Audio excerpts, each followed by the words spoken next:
어, 8월 30일, 8월달 마지막이네요. 하나님 나라, 예수의 하나님 나라 금요 모임을 시작하도록 하겠습니다. 오늘 요한복음 39강 제5장 생명나라 건축을 위한 준비, 세 번째 건축을 위한 생명 공급, 작은 세 번째 오늘 제목입니다. 예배할 곳을 찾는 사람에게 아버지를. 본문 말씀은 요한복음 4장 19절부터 24절입니다. 제가 읽도록 하겠습니다. 여자가 가로되 주여 내가 보니 선지자로소이다. 우리 조상들은 이 산에서 예배하였는데 당신들의 말은 예배할 곳이 예루살렘에 있다 하더이다. 예수께서 가라사대 여자여 내 말을 믿어라. 이 산에서도 말고 예루살렘에서도 말고 너희가 아버지께 예배할 때가 이르리라. 너희는 알지 못하는 것을 예배하고 우리는 아는 것을 예배하노니 이는 구원이 유대인에게서 남이니라. 아버지께 참으로 예배하는 자들은 신령과 진정으로 예배할 때가 오나니 곧 이때라. 아버지께서는 이렇게 자기에게 예배하는 자들을 찾으시느니라. 하나님은 영이시니 예배하는 자가 신령과 진정으로 예배할지니라. 아멘. 요한복음 전체도 중요하지만 요한복음 4장 19절부터 24절의 요 대목은 방황하고 어지럽고 갈 길을 몰라 헤매는 모든 인생들에게 제일 중요한 말씀입니다. 거기에 주인공으로 등장하는 사람이 사마리아 수가성 우물가의 여인과 예수님의 대화이잖아요. 여기서 그 유명한 말씀 몇 구절이 나옵니다.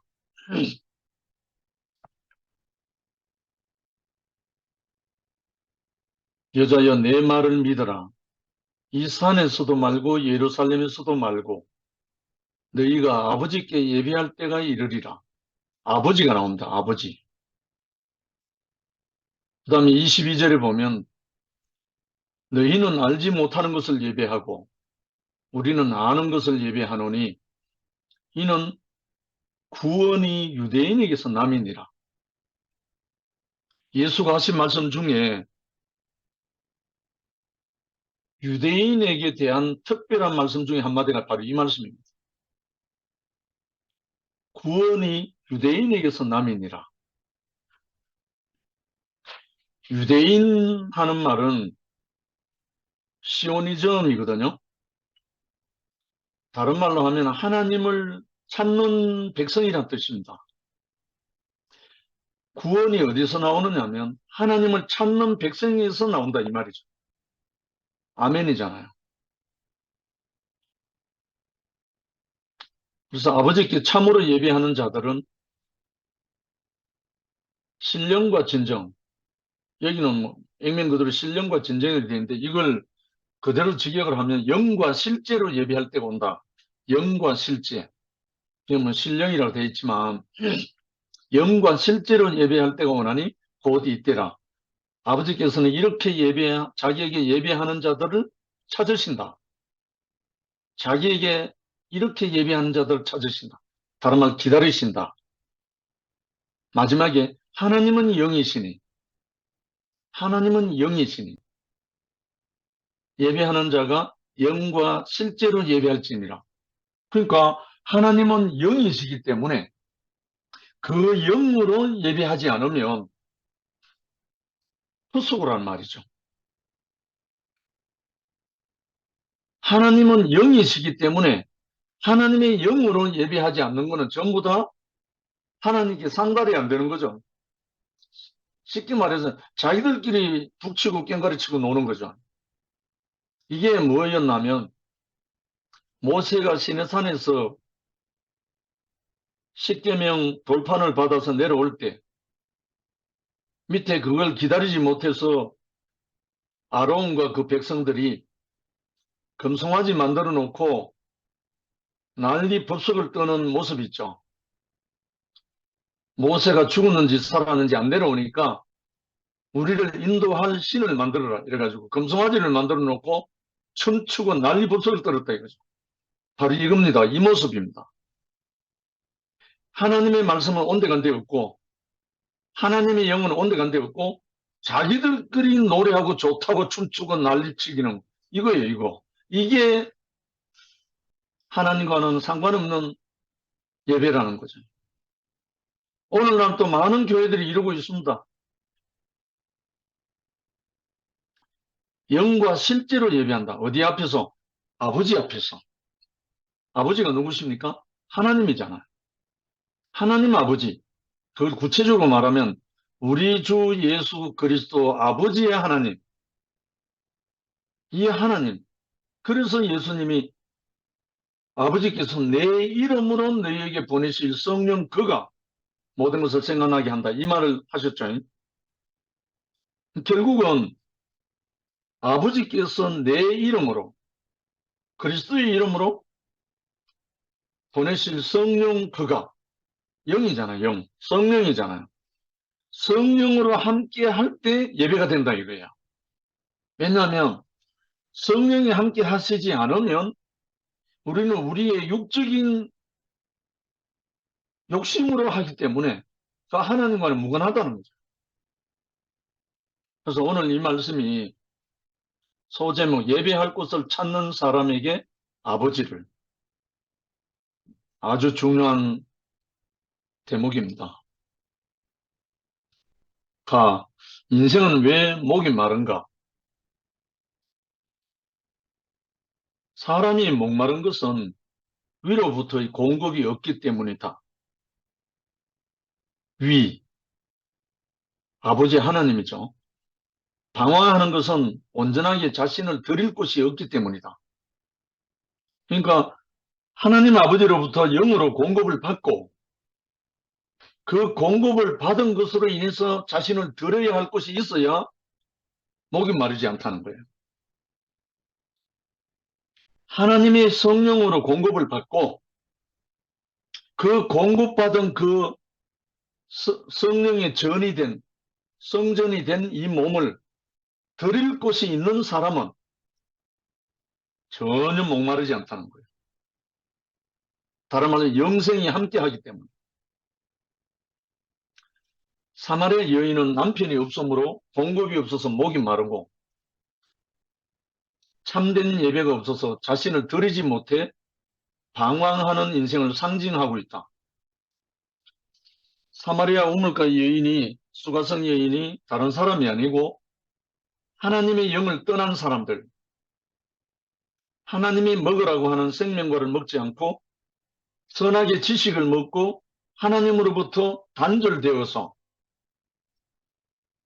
자기 뜻대로 살려고 하는 모든 사람들을 대표로 하는 거죠. 그러니까 목이 마르다는 말입니다.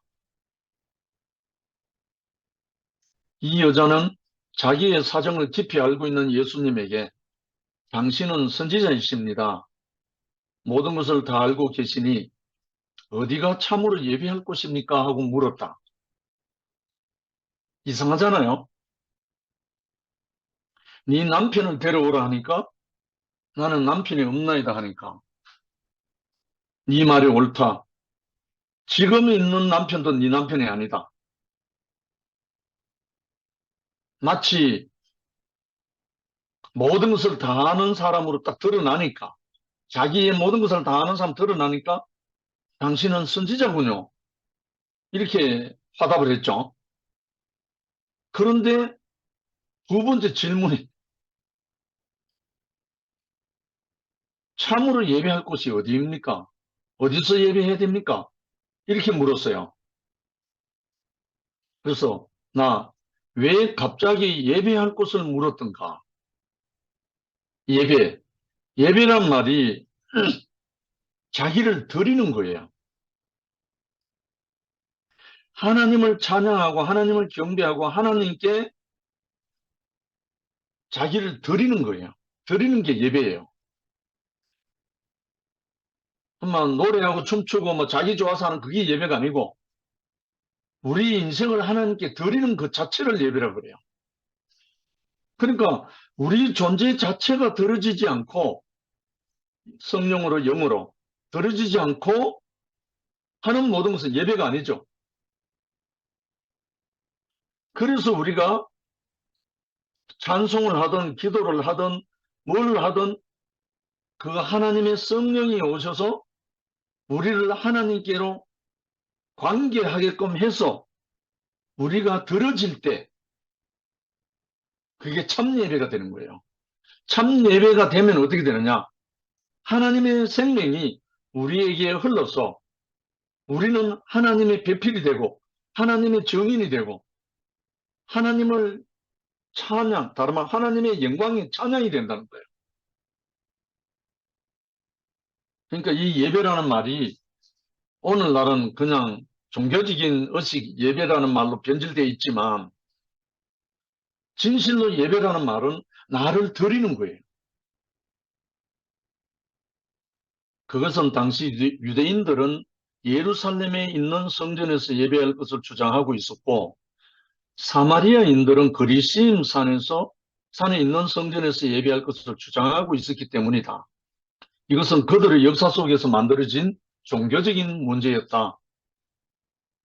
사마리아인들은 여호와께서 십계명을 주신 후에 그리심 산에서 제사를 드리라고 했다는 것이다.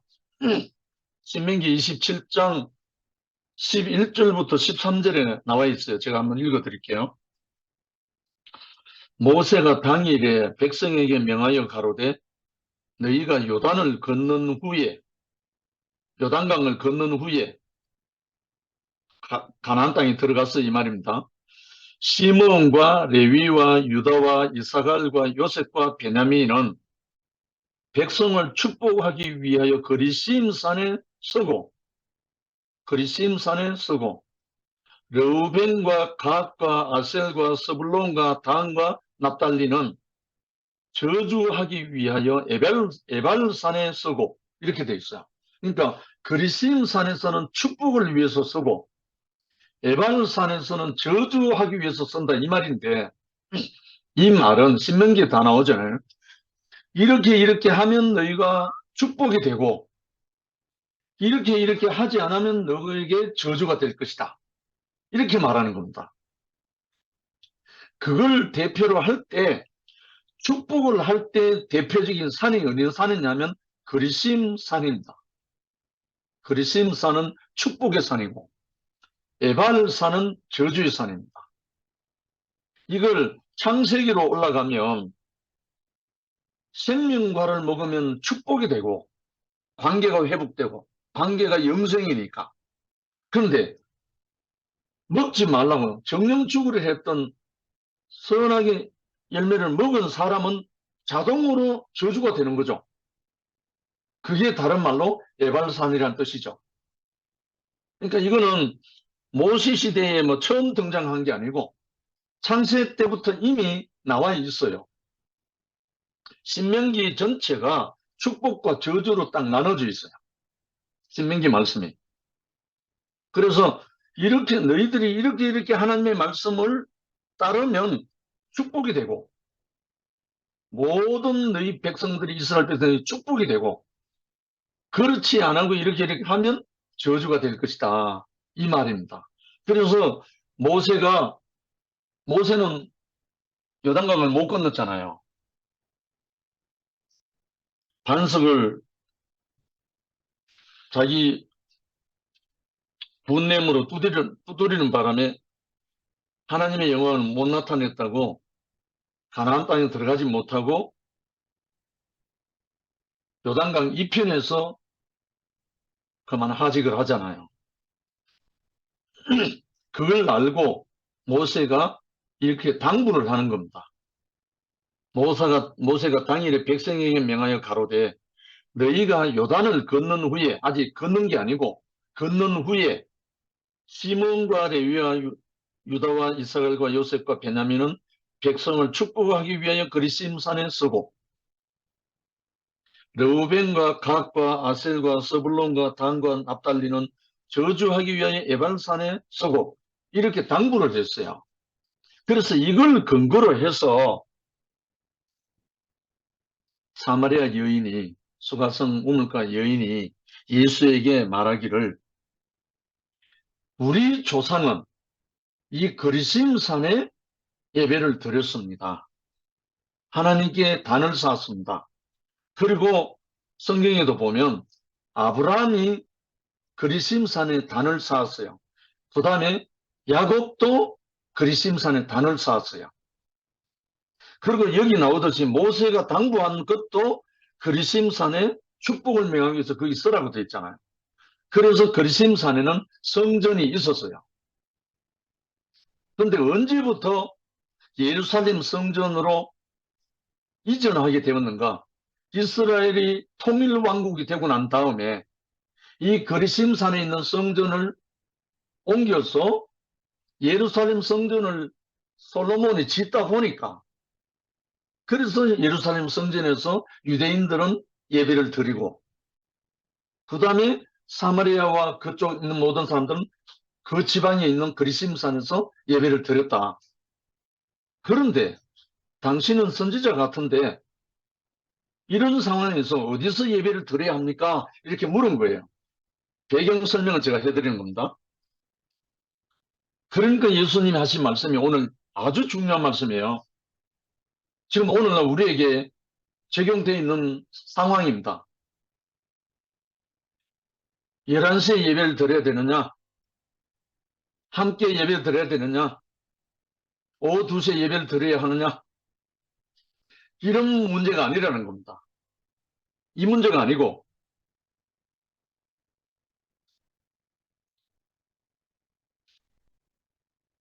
그래서 사마리아인들은 여호와께서 십계명을 주신 후에 그리심산에서 제사를 드리라고 했다는 것이다. 조금 전에 읽어드린 신명기 27장 11절부터 13절에 나오는 말씀대로요. 예배는 성전에 가서 제물을 드리는 것인데, 제물은 나 대신 드리는 거잖아요. 원래는 나를 드리는 거예요. 어디에 있는 성전에서 예배를 드리는 것이 정통이냐 하는 것이 문제였다. 이 논쟁은 둘 사이에 오랫동안 끊이지 않았던 문제였으며 오늘날의 종교 문제이기도 하다. 왜냐하면 이슬람교에서는 이슬람 사원에서 예배를 드리고 있잖아요. 유대인들은 예루살렘에서 예배를 드려야 한다고 지금도 하고 있지만 예루살렘 성전이 지금 들어가지를 못해요. 이슬람 사원으로 되어 있기 때문에. 이것의 전쟁입니다. 한마디로 말하면 지금 중동 전쟁은 이 전쟁입니다. 예배의 전쟁이라고요. 그러니까 이게 보통 문제가 아닌 거예요. 우리 형제 자매들이 지금 맞닥 떨어져 있는 문제도 이 문제예요. 우리가 과연 참 예배는 무엇인가? 왜 사마리아 여인이 왜 갑자기 예배할 곳을 물었는가? 여기에 대한 답이 오늘 예수님이 하신 말씀입니다. 제물은 하나님을 만족하기 위해 드리는 음식으로서 드리는 사람을 대신한 것이다. 그러니까 그들은 자신을 드릴 곳이 어디냐고 물은 것이다. 이 여자는 남편이 없으므로 공급이 없었고 예배할 곳 때문에 방황하고 있었던 것이다. 예배에 드는 산 제사는 제물이 있어야 되거든요. 제물. 근데 구약의 제사는 나 대신 양을 드렸어요. 나 대신 염소를 드리고 나 대신 비둘기를 드렸어요. 나 대신 송아지를 드리고. 근데 신약은 구약에서 아무리 비둘기, 양, 소, 염소 아무리 드려도 하나님과의 관계가 회복이 안 되는 거예요. 죄 없는 짐승들만 죽어나갔지 사람과 하나님과의 관계는 회복되지 않는 거예요. 그래서 마지막에 하나님이 특단의 대책을 내놓은 게 자기 아들을 예수를 십자가의 제물로 드린 거죠. 예수를 십자가의 제물로 드렸는데 이 제물이 곧 나 자신인 것을 발견만 하면 바로 하나님과 관계가 회복돼요. 그래서 요한복음 3장 14절에 나오는 말씀이 모세가 광야에서 뱀을 든 것 같이 인자도 들려야 하리니 이는 저희가 멸망치 않고 영생을 얻게 하려 합니다. 하나님과의 관계가 끊어진 그 관계가 모세가 광야에서 뱀을 든 것을 쳐다본 모든 백성들이 살아난 것처럼 인자가 들렸을 때, 인자가 십자가에 높이 들렸을 때, 이 들려있는 장대에 높이 달린 노병처럼 이 예수 그리스도의 십자가의 운명이, 이 생명이 우리 모두의 우리 자신인 것을 발견만 하면 우리 안에서 하나님과 원수되었던, 하나님과 관계가 끊어졌던 이 모든 것이 회복된다는 거예요. 다른 말로 쳐다본 적 살더라 한 말씀처럼 이 그리스도 예수가 우리 자신으로 발견되고 나면 우리가 선악의 세계에서 해방되고 완전히 영원한 생명의 관계로 회복된다는 거예요. 살아난다는 거예요. 이게 영생이잖아요.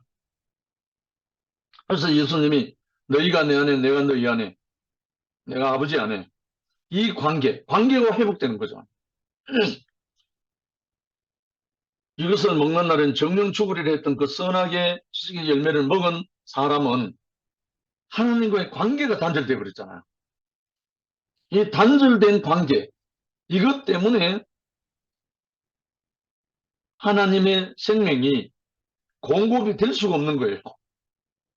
이 선악의 문제가 끝나야 하나님의 생명이 관계가 회복되는 거라. 그래서 이 선악의 모든 것, 선악으로부터 온 게 뭐죠? 육신의 정욕과 안목의 정욕과 이생의 자랑, 이 세 가지예요.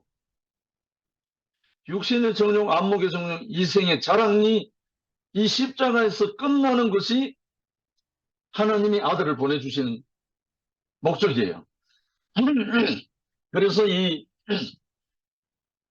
예수 그리스도의 드려진 이 제물, 예수 그리스도께서 십자가에 드려진 이 제물에 안수하게 되면,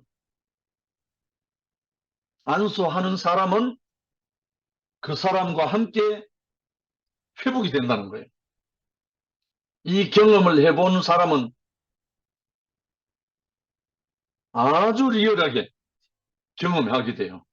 이것을 누가 하느냐면 성령께서 우리를 그렇게 인도하십니다. 그래서 제물은 하나님을 만족하게 하기 위해 드리는 음식이다. 근데 드리는 사람을 대신한 거다. 구약에는 양을 드리고 비둘기 드리고 소를 드리고 염소를 드렸지만 이제 신약은 예수 그리스도가 단번에 드려진 제물이에요. 예수 그리스도가 단번에 드려진 이 제물이 그 제물이 안수되는 사람, 선을 얻는 사람, 동일시 되는 사람. 그래서 예수 그리스도가 보내신, 예수 이름으로 보내신 성령 그가 우리를 연결시키는 거예요. 그래서 이 성령으로, 이 생명으로 우리가 하나가 되면 예수 그리스도의 몸된 지체가 되고 교회가 되고 건축이 되는 거예요. 그랬을 때 이제 우리에게 모든 방황하는 거, 모든 것이 다 떠나가는 거예요. 땅은 주인으로부터 씨 뿌림을 받아 열매를 맺고 그것을 다시 주인에게 돌려드린다. 사람은 위로부터 공급받고 그 만족과 감사를 주신 이에게 드릴 때 구원을 얻고 영생을 누리는 것이다. 뭐 표현을 이렇게 했지만 땅은 주인으로부터 씨뿌림을 받아 열매를 맺자. 결국은 그게 주인에게 돌아가잖아요. 그와 같이 우리 사람은 위로부터 숨을 내쉬면 가라사대 성령을 받으라 하신 예수의 그 부활 생명의 영이나 창세 때 하나님이 그 코에 생기를 불어넣으시니 생명이 된지를 하는 말씀이나 동일한 말씀이에요. 하나님의 영이 공급되면 우리가 하나님의 형상, 모양, 하나님을 대신한 그 사람이 된다는 거예요. 하나님의 영이 불어넣어질 때 참 이것이 얼마나 우리에게 영원한 소망이고 영광인지 몰라요.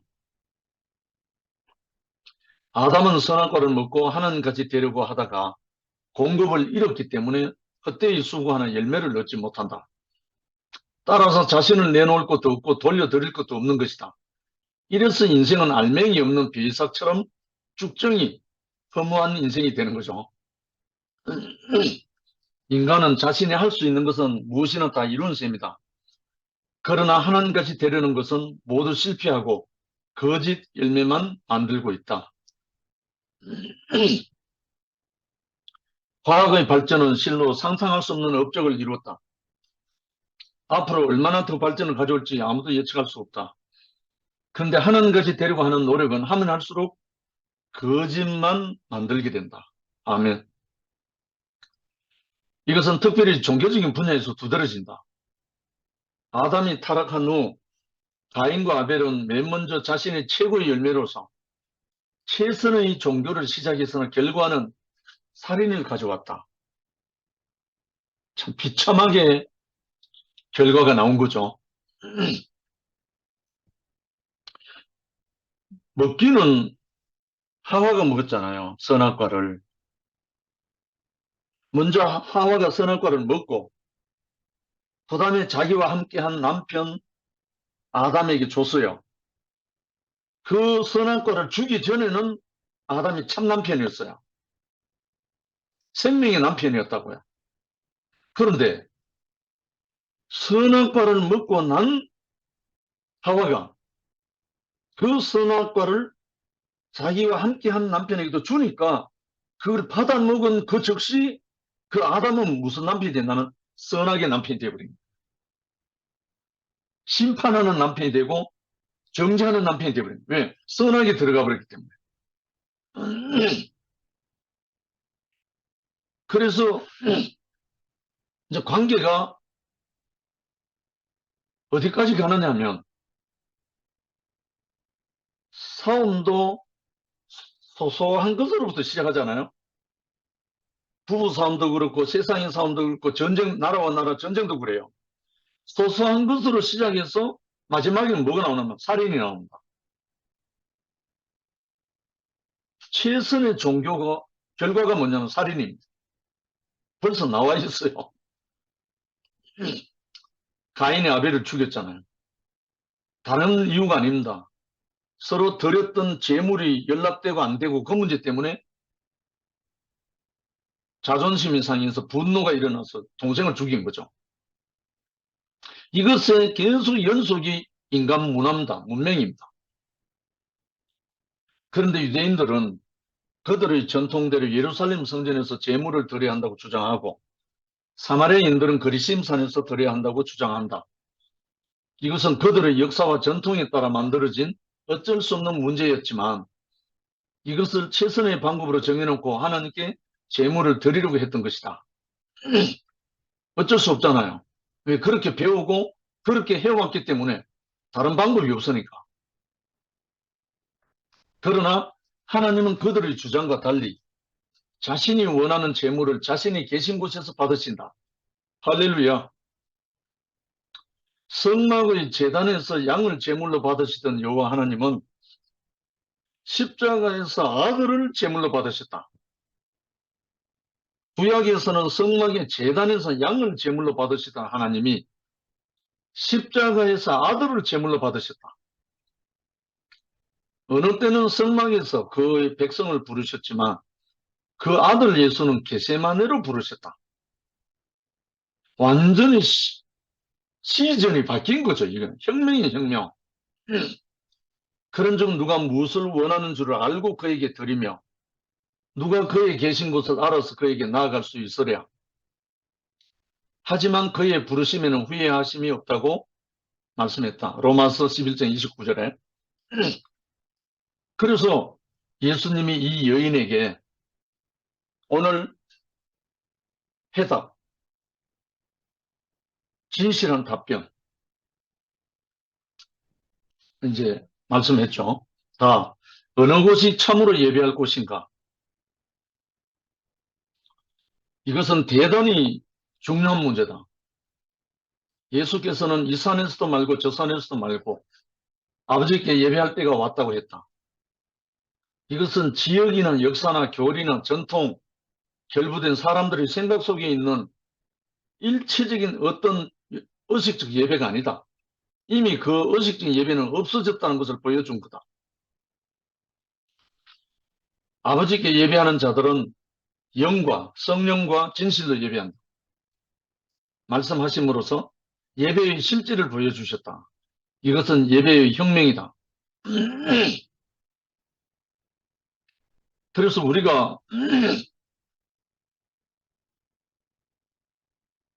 오전에 예배를 드리던 함께 가는 교회에서 예배를 드리던 일반 모든 기독교에서 예배를 드리던 어떤 예배를 드리더라도 장소가 문제도 아니고 의식도 문제가 아니고 어떤 것도 문제가 아닙니다. 하나님의 성령, 하나님의 영으로 진실로 예배를 드리느냐 안 드리느냐 이 문제입니다. 아들, 다른 말로 진실은 뭡니까? 하나님의 영은 하나님 보내신 성령이고 진실은 뭡니까? 그 아들이 진실이에요. 아들. 아들이 진실이라고. 아버지 앞에 아들이 진실이라고. 아들로 예배하지 않으면 다 거짓이에요. 그러니까 얼마나 예배가 너무나 심플하고 너무나 쉬운 거잖아요. 알고 보면. 아버지께 예배하는 자들은 영과 진실로 예배한다. 영, 하나님의 성령과 아들로 예배한다는 거죠. 하나님의 성령이 함께하는 아들이 예배라는 거죠. 이렇게 말씀하심으로써 예배의 실제를 보여주셨다. 이것은 예배의 혁명이다. 성전에서 예배할 때는 동물로 제사했지만 아버지께 예배할 때는 아들로 예배드려야 한다. 아멘. 아들이 아버지의 예배입니다. 제가 요즘 손주 유아를 이렇게 보면 존재 자체가 기쁨이에요. 그렇잖아요. 아기들, 손주를 보거나 자녀들을 보는 사람 다 마찬가지잖아요.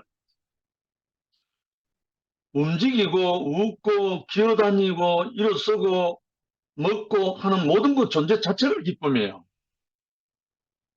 이와 같이 하나님에게는 어떤 의식을 기다리고 어떤 의식을 요구하고 어떤 찬송을 요구하고 어떤 뭘 요구하는 게 아닙니다. 하나님은 당신의 생명으로 존재 자체가 예배예요. 이 존재 자체가 예배하려면 하나님의 영이 그와 함께 할 때 그렇게 되는 거예요. 그러니 얼마나 이게 간단하고도 어려운 문제라서 전부 다 헷갈려서 성령 없이 하나님의 영이 없이 예배한다고 난리 법동을 떠들었죠. 마치 십계명 받으러 간 모세를 죽었는지 살았는지 모른다고 하고 아론과 그 백성들이 금송아지 만들어 놓고 깽가리 얕은 막 춤추고 난리던 거 똑같아요.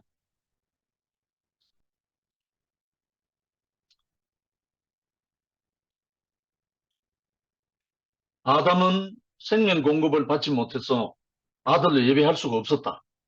사실이죠. 이게 선악과밖에 없었으니까. 에덴을 잃었으므로 예배 드릴 곳이 없었다. 아멘이죠. 그래서 동물로 자신을 대신하고 지역을 신성시해서 에덴을 만들려고 했다. 타락한 인간으로서 동물 수준의 예배를 드릴 수밖에 없죠. 동물로 드리는 것은 동물 제사고 아들로 드리는 것은 아들 제사다. 그러니까 그들은 얼마나 멀고도 이질적인 예배를 드렸던가. 동물로 아들을 대신할 수 없고 어느 지역으로 에덴을 대신할 수 없다. 이런 것으로는 하나님도 만족할 수 없고 사람도 만족할 수 없다. 그렇죠? 그러나 이제 아들로서 영과 실제로 진실로 예배 드릴 때가 왔다. 하나님도 만족하고 사람도 행복한 예배의 때가 온 것이다. 할렐루야. 이 예배는 아들의 예배입니다. 아들 존재 자체가 예배입니다. 제가 손자 유아를 보고 그냥 기뻐하듯이 하나님이 보시기에 심히 좋았더라 하는 그 아들로 회복이 되면, 다른 그의 영이 함께하는 그 아들이기만 하면 너무너무 그 존재 자체가 산 제사죠. 그래서 저희들 격주 화요일 모이는 헤브론 칠곡동산을 저희들이 하나님이 기뻐하시는 거룩한 산제사라고 합니다. 특별한 의식, 특별한 뭐 없어요. 아들로서 교통하는 뿐이에요. 그럼 예배가 무엇인가?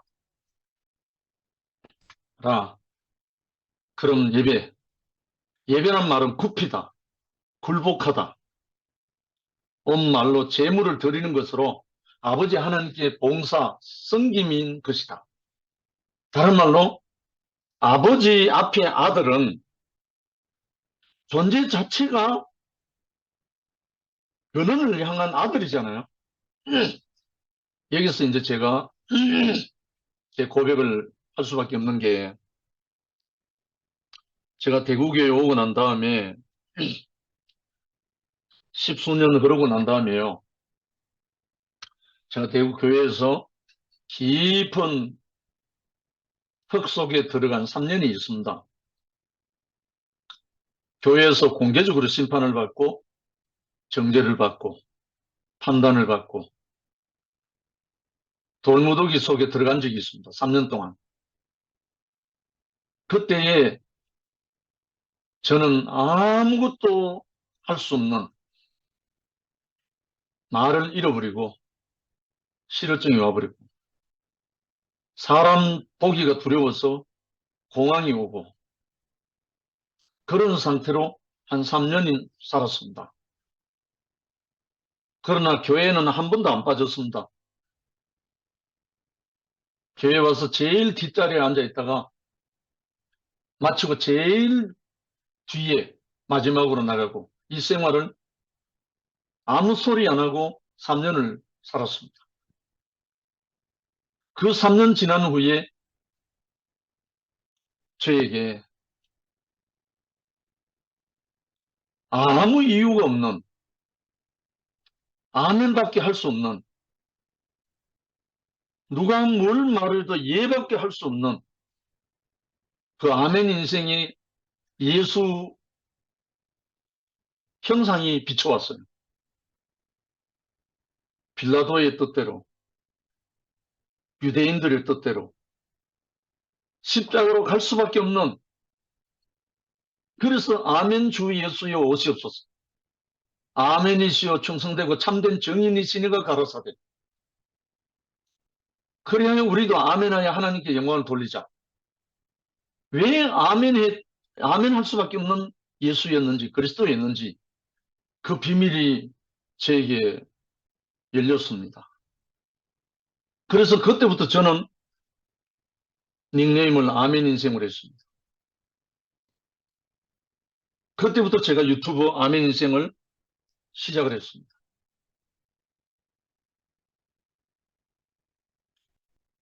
아들은 아버지 앞에 예밖에 없는 거예요. 참 아버지 앞에 참 아들은 예밖에 없는 거예요. 아멘밖에 없는 거예요. 그래서 이 아들 예수는 아버지 앞에서 아멘밖에 못하고 아버지여 내 영혼은 아버지 손에 부탁하니다 하고 십자가로 가신 거예요. 혹자들은 십자가에 내려오지 못해서 가는 그 말을 집어넣는데 천만의 말씀입니다. 아버지 앞에 아멘 할 수밖에 없는 참 아들로 가신 겁니다.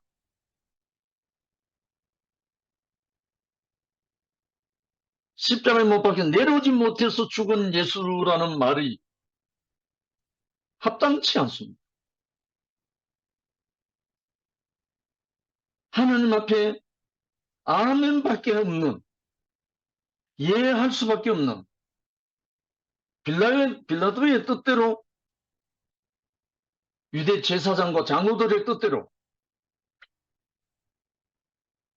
아멘하고 갈 수밖에 없는 이 예수의 운명이 제3년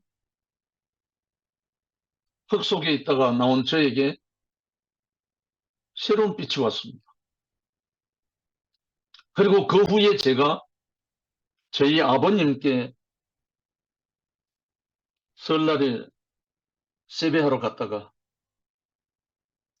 아버지 앞에 세배 드리고 아버지 앞에 무릎을 꿇고, 아버님, 제가 지금까지 불효자로 살았습니다. 이제는 아버님이 무슨 말씀을 하시더라도 저는 예만 하겠습니다. 아멘만 하겠습니다. 하고 고백하면서 울게 됐습니다.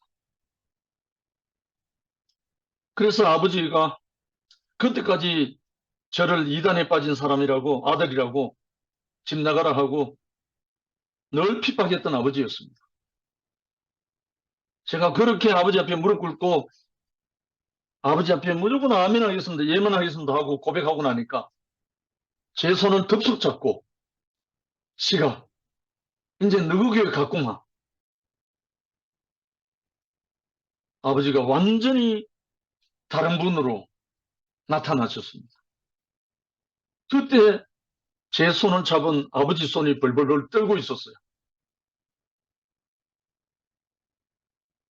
그 다음 주부터 아버지가 저희 교회에 오셔서 이제 내가 언제 하나님께 갈지 모르지만 하나님께 가는 동안 아들하고 찬송하고 싶다.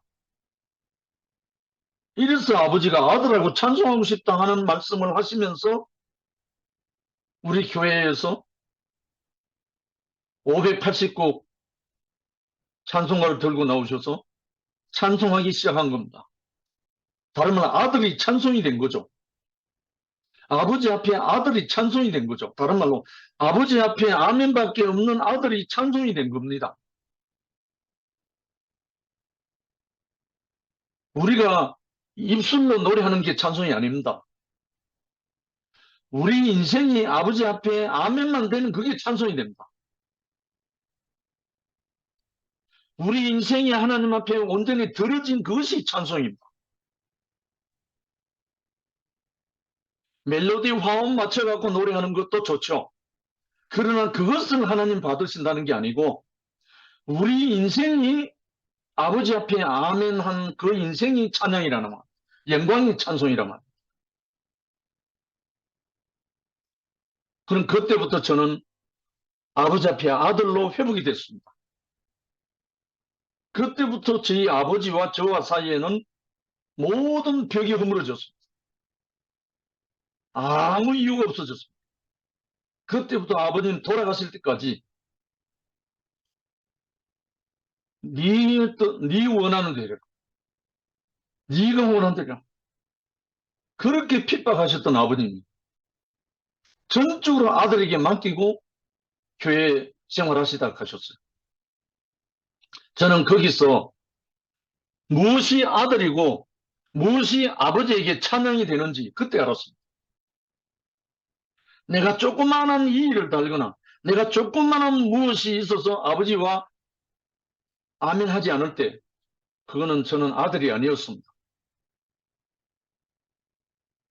아버지와 나 사이에 정말 예수께서 가신 아버지여 내 영혼을 아버지 손에 부탁하나이다 하고 가신, 다른 말로 산 제물이 되어서 가신 그 예수가 참 예배고 참 찬양이고 영광의 찬양이 된 것을 저는 그때 알았습니다. 저는 그때, 그래서 이제 제가 이제 교회 왔을 때 36살이잖아요. 교회 오고 난 뒤에 지금 36년이 됐습니다. 그래서 지금 저에게 베푸신 이 은혜, 이 아들의 찬송, 우리 형제 자매들 모두에게 같이 공유하고 분배하고 싶은 마음이 간절합니다. 이것이 참 예배인 것을 알고 난 다음부터 정말 하나님이 함께 하시는 생명의 성령의 역사가 함께 늘 하는 것을 지금 경험하고 있습니다. 누구든지 만나는 사람마다 하나님의 말씀을 함께 나누게 되고요. 그래서 예수님은 피조물은 창조자의 열매, 아들은 아버지의 열매, 들어지는 헌신의 행위다. 아들은 아버지의 열매이기 때문에 아버지께 들어지는 게 예배고 찬양이라는 거예요. 그러므로 피조물로서 예배는 피조물로, 아들의 예배는 아들로, 종의 예배는 종으로 드리게 된다. 예수님은 아들로서 자신을 아버지께 드렸다. 아멘. 열매는 주인에게 드려지고 아들은 아버지께 드려진다. 아들의 열매는 유일한 것이다. 할렐루야. 아들의 열매는 아버지에게 유일한 열매죠. 아들의 예배는 유일한 예배다. 아들은 아버지께 최고 최선의 유일한 제물이다. 아멘. 이 얼마나 완전한 제사, 완전한 예배이며 그 영과 진실 드리는 예배인가. 아들을 받으신 아버지는 완전하게 만족하셨고 아들은 더 없는 축복을 받았다. 그러므로 이전까지의 모든 의식적 제사는 폐지되었다. 할렐루야. 저와 아버지 사이에 있었던 실제적인 역사입니다. 제가 아버지 앞에 완전히 굴복된 그때부터, 아버지께 완전히 아멘밖에 없는 그때부터 아버지와 나 사이는 의식적인 모든 것은 폐지되어 버렸습니다. 아버지와 나는 하나로 아버지 숨쉬는 그날까지 함께 살게 됐습니다. 육적으로 부족하고 그런 것은 많죠. 그러나 생명의 모든 것은 하나인 겁니다. 마지막으로 인생은 공급이 없어서 목마르고 드리지 못해서 허무한 것이다. 이거는 다시 리바이벌 하는 건데요. 너무나 중요한 말씀입니다. 인생은 공급이 없어서 목마르고 드리지 못해서 허무한 것이다. 인생의 공급이 어디서 옵니까? 하나님이 흙으로 사람을 빚으시고 그 코에 생기를 불어넣으시니 하나님의 생명이 공급됐잖아요. 그거는 창조 때부터 항상 같은 거예요. 창조 때 한번 불어넣고 안 불어넣는 게 아니고 계속 그런 거예요. 지금 우리가 어떤 형제들을 만나거나 이 복음을 정인으로 나갈 때 우리도 그 생기를 불어넣으러 가는 거예요. 하나님의 생기. 그리고 드리지 못해서 허무한 것이다. 내가 아들로 아버지께 드리지 못해서 허무한 인생이죠. 늘 부족한 인생이죠. 그래서 아담은 공급이 없으니까 드릴 것도 없어서 헛되이 노력만 하는 인간의 시조가 되었다. 창세기와 전도서에 다 나오죠. 헛되고 헛되도 모든 것이 헛되다는 거. 공부를 했지만 성적을 내놓을 곳이 없다면 얼마나 허무하겠는가. 예를 들어서 우리나라 공업화 되기 전에 대학 졸업해도 그 학부를 쓸 데가 없었을 때가 있었죠. 그래서 대학 졸업자는 고등논팽이라는 말이 있을 때가 있었어요. 공부는 많이 했지만 쓰일 데가 없으니까. 근데 우리 인생이, 사람이 들어질 재물과 들어질 곳이 있어야 우리는 행복한 거죠. 즉 참되고 진실하며 복된 예배가 있어야 한다. 왜? 공급되고 들어질 곳이 있는 사람은 참 예배가 되는 거죠. 인생은 진실로 쓰일 곳이 있을 때 만족이다. 참된 예배는 아들로서 아버지께 드리는 그 영과 진실이 예배다. 이것이 우리 인생에게 오고 오는 세대 영원히 동일합니다. 우리가 형제 자매들이 쓰일 곳이 있을 때 하나님의 아들로서 그 영으로 그 생명으로 쓰일 곳이 있을 때 우리는 만족합니다. 그게 영생이거든요. 그래서 우리가 직장에도 그래요. 직장에 어느 날 보직이 사라지는 사람은 내쫓지는 않는데 보직이 없는 사람은 방황하게 돼요. 직무가 없어지는 거예요. 회사에서 그런 예가 많습니다. 그러면 출근은 하는데 일할 직무가 없으면 그거 견딜 수가 없어요. 그래서 다 사표 쓰고 나가는 그런 예가 전에 많이 있었죠. 그와 같이 우리가 왜 방황하고 허무하고 왜 이런 삶이 있는가? 첫째는 공급이 없어서. 공급은 생명의 성령이 공급이 없어서. 두 번째는 그 공급이 없기 때문에 드릴 곳이 없는 거예요. 이 두 가지가 수가성 우물가의 여인의 문제만 아니고 모든 사람 인생의 문제입니다. 그래서 우리 형제 자매들이 영원히 이 수가성 여인의 이 사건 속에서 우리 자신을 발견하고 또 생명의 성령으로 아버지 앞에 아들로 참 예배가 될 수 있는 길이 우리 앞에 놓여 있습니다. 함께 이 영광스러운 영광의 찬송이 되어서 하나님께 드려지기를 소원합니다. 주님을 찬양합니다. 아멘. 아멘. 아멘.